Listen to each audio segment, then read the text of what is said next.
Bismillahirrahmanirrahim. Dear students, Assalamu alaikum. This is Yunus Khan and I am here with a new topic that is polysaccharides. हम बात कर रहे थे carbohydrates के बारे में, जिसके टाइप्स में दो टाइप्स ख़त्म हो गए. अभी ये तीसरा आखिरी टाइप है जिसका नाम है पॉलीसेकेराइड.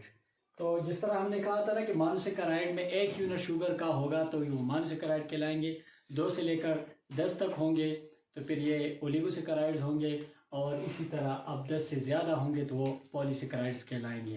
तो मतलब ये हुआ कि यहाँ पे जो पॉलीसेकेराइड वर्ड है इसके दो अल्फाज हैं आपके पास. एक है poly and the other one is saccharide. Poly means many, poly means many, and saccharide से खैरन ग्रीक वर्ड से निकला है, that means sugar, that means sugars. अच्छा, अब यहाँ पे मैनी से मुराद होगा मोर देन 10.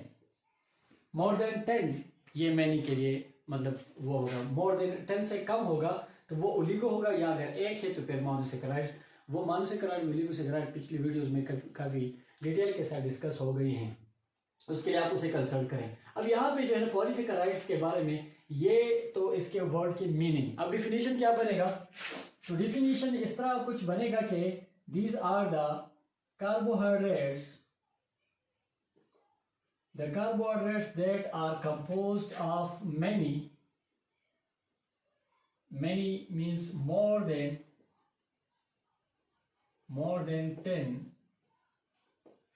10 sugar units. अगर कार्बोहाइड्रेट्स में 10 से ज़्यादा शुगर यूनिट्स आ जाते हैं तो फिर इसको हम कार्बोहाइड्रेट्स कहते हैं. मतलब सैकड़ों इसमें जो है फिर शुगर यूनिट्स होते हैं. अच्छा, इसके कैरेक्टर्स में अगर हम बात करें तो हमने मोनोसेकेराइड्स के बारे में कहा था कि they were the simplest of all. फिर ओलिगो थोड़े से कम्प्लेक्स हो गए, और पॉलीसेकेराइड्स सबसे कम्प्लेक्स कार्बोहाइड्रेट्स है. These are the complex carbohydrates, complex carbohydrates. अब ये जो कम्प्लेक्स कार्बोहाइड्रेट्स हैं इनके प्रॉपर्टीज के बारे में हम बात करेंगे. कम्प्लेक्स कार्बोहाइड्रेट्स की प्रॉपर्टीज क्या है?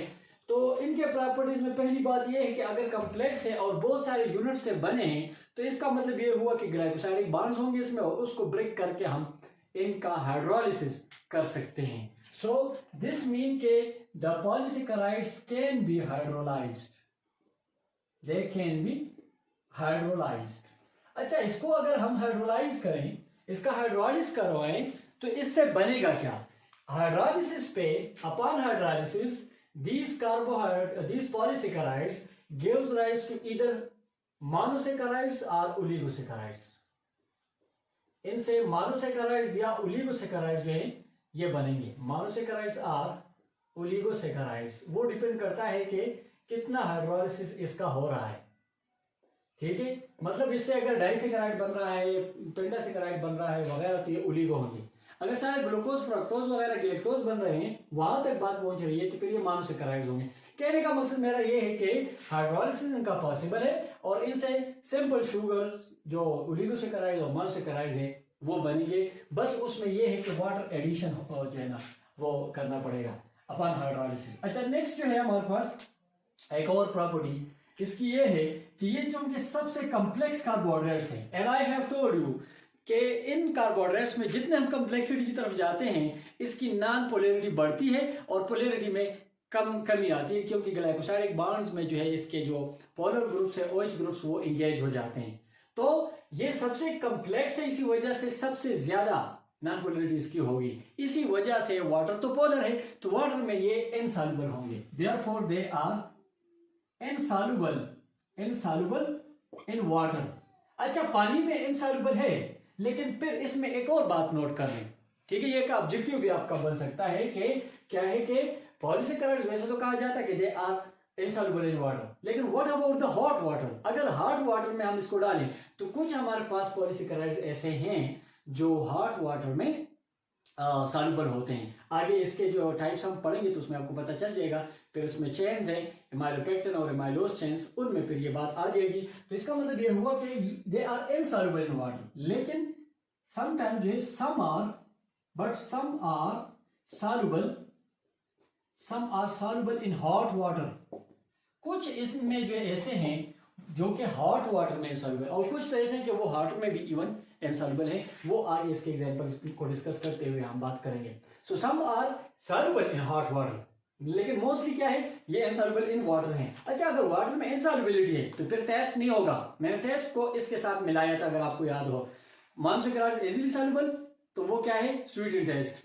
ओलिगोसैकेराइड्स लेस सॉल्युबल, तो लेस स्वीट इन टेस्ट। और अगर ये इनसॉल्युबल है तो सलाइवा में ये डिजॉल्व ना हो सकेंगे और आपको टेस्ट नहीं मिलेगा। इसी वजह से आप यहां पे लिख सकते हैं कि दे आर टेस्टलेस। जितने भी आपके पास पॉलीसेकेराइड्स हैं वो टेस्टलेस होंगे, दे वुड बी टेस्टलेस। अच्छा, ये इसके जो है ना वो कुछ कैरेक्टर्स की बात हो गई। ठीक है, आगे जो है, आगे इन पॉलीसेकेराइड्स के बारे में हम कहते हैं कि पॉलीसेकेराइड जितने भी हैं वो क्या है कि लॉन्ग चेन्स हैं, they are made of long chains. Long chains हैं, बहुत ज्यादा लंबे।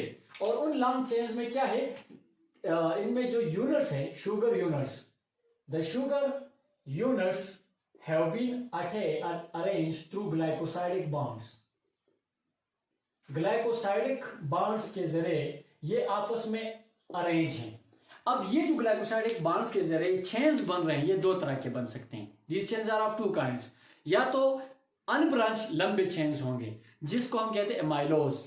ठीक है, These chains are further of two kinds, either amylose or amylopectin।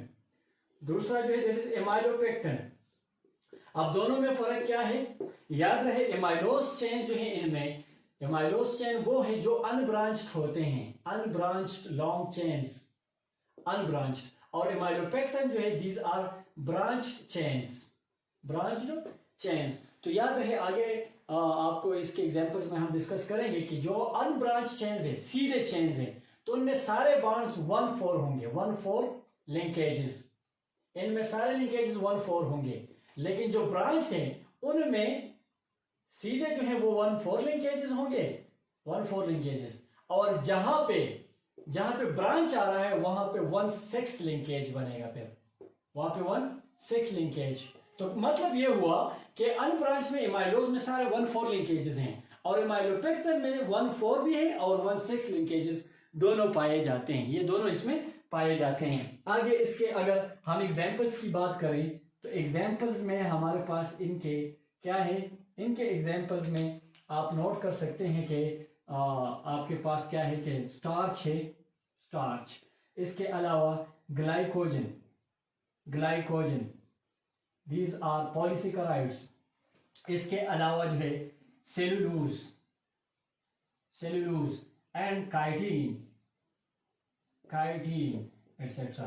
So these are different examples of the polysaccharide। इसमें हर एक को इंशाल्लाह पूरा एक्सप्लेन करेंगे। स्टार्च पे पूरी बात करेंगे, ग्लाइकोजन पे, सेलुलोज पे और काइटिन पे। तो ये अगली वीडियोस में इंशाल्लाह डिस्कस करेंगे। अभी तक ये थोड़ा सा एक छोटा सा वीडियो पॉलीसेकेराइड्स पे, इसके कैरेक्टर्स वगैरह डिस्कस हो गए। अगर कोई क्वेश्चन है तो आप कमेंट सेक्शन में पूछ सकते हैं। नेक्स्ट वीडियो तक इजाज़त दीजिएगा। अल्लाह हाफिज़।